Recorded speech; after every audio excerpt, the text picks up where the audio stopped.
மிடுவாங்குடி பிரதேச சபையின் ஐக்கிய மக்கள் சுதந்திர கூட்டமைப்பு உறுப்பினர் தினேஷ் சந்திரசுரியின் சடலம் நேற்றிரவு கண்டுபிடிக்கப்பட்டுள்ளது. முதற்கட்ட விசாரணைகளிலிருந்து வெளியான தகவல்களின் அடிப்படையில் இந்த மரணத்தில் சந்தேகம் எழுந்துள்ளதாக போலீசார் குறிப்பிட்டனர். மிடுவாங்குட மடவள பிரதேசத்தைச் சேர்ந்த 28 வயதான இவர் நேற்று முற்பகல் வீட்டிலிருந்து மோட்டார் சைக்கிளில் சென்றுள்ளார். இதனையடுத்து கொடதென்னியாவு மா உஸ்ஸய பாலத்திற்கு கீழிருந்து அவரது சடலம் மீட்கப்பட்டது.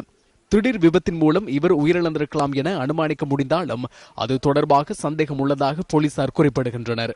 சட்ட வைத்திய பரிசோதனைகளுக்காக சடலம் குளியாப்பிட்டி சட்ட வைத்திய அதிகாரியிடம் ஒப்படைக்கப்பட்டுள்ளது. இதேவேளை நேற்று முன்தினம் கடத்தப்பட்டதாக கூறப்படும் மீன் வர்த்தகரான ராஜேந்திரன் முரளிதரன் என்பவரின் சடலம் பாலந்துறை கழனி ஆற்றிற்கு அருகிலிருந்து இன்று கண்டுபிடிக்கப்பட்டது. பஹலியகோட மீன் சந்தைக்கு செல்வதற்காக தனது வீட்டிலிருந்து நேற்று முற்பகல் முச்சக்கர வண்டியில் சென்ற இந்த வர்த்தகரை மோதலை பிரதேசத்தில் வைத்து வெள்ளை வேனில் வந்த சிலர் கடத்திச் சென்றதாக அவரது உறவினர்கள் தெரிவிக்கின்றனர். இந்த கடத்தல் சம்பவம் தொடர்பான முறைப்பாடு தமக்கு கிடைத்துள்ளதாக போலீசார் நியூஸ் ஃபர்ஸ்டுக்கு தெரிவித்தனர்.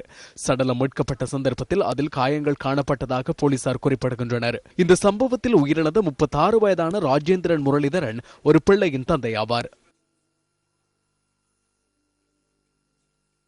தொடம்கஸ்லந்து ரெதிகம போலீஸ் பிரிவுக்குட்பட்ட உடகோரோம்புவ பிரதேசத்தில் கொலை செய்யப்பட்டிருந்த நிலையில் 2 பெண்களின் சடலங்கள் நேற்றிரவு மீட்கப்பட்டுள்ளன. உடகோம்புவ பிரதேசத்தைச் சேர்ந்த 58 வயதான ஏஜி நந்தாவதி மற்றும் 59 வயதான பிஜி ஏமலின் ஆகியோரை சடலமாக மீட்கப்பட்டனர். சிறந்த நண்பர்களான இருவரும் நேற்று முற்பகல் வீட்டிலிருந்து வெளியேறியிருந்தனர். இவ்வாறு வீட்டை விட்டு சென்ற இருவரும் இரவு வேளை வரை வீட்டிற்கு திரும்பாமையை அடுத்து கிராமவாசிகள் அவர்களை தேட ஆரம்பித்திருந்தனர். இதன்போது சுமார் 1 கிலோமீட்டர் தூரத்தில் உள்ள காணி ஒன்றிலிருந்து இவர்களது சடலங்கள் மீட்கப்பட்டுள்ளன. இந்த சடலங்களின் மீது வெட்டுக்காயங்கள் காணப்பட்டதாக போலீசார் குறிப்பிடுகின்றனர்.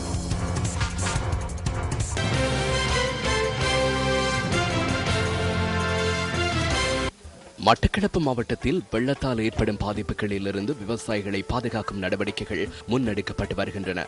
படுவான்கரை பிரதேசத்தின் வவுனதீவு பிரதேச செயலக பிரிவில் உள்ள தாண்டியடி பாலத்தினூடாக ஆற்று நீர் பாய்வதனால் பல ஏக்கர் வேளாண்மை அழிவடைந்தது. இதனால் தாண்டியடி பாலம் அருகில் தடுப்பு சுவர் மற்றும் அணைக்கட்டு என்பவற்றை நிர்மாணிப்பதற்கான நடவடிக்கைகள் ஆரம்பிக்கப்பட்டுள்ளன.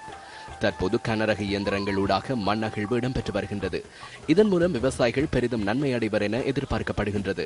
இந்த திட்டம் பூர்த்தி அடைந்தால் பல ஏக்கர் வயல் நிலங்கள் வெள்ள அனர்த்தத்திலிருந்து பாதுகாக்கப்படும் என்பது மகிழ்ச்சிக்குரியதே.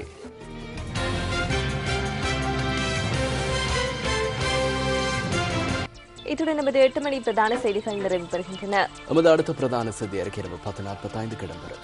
வணக்கம்.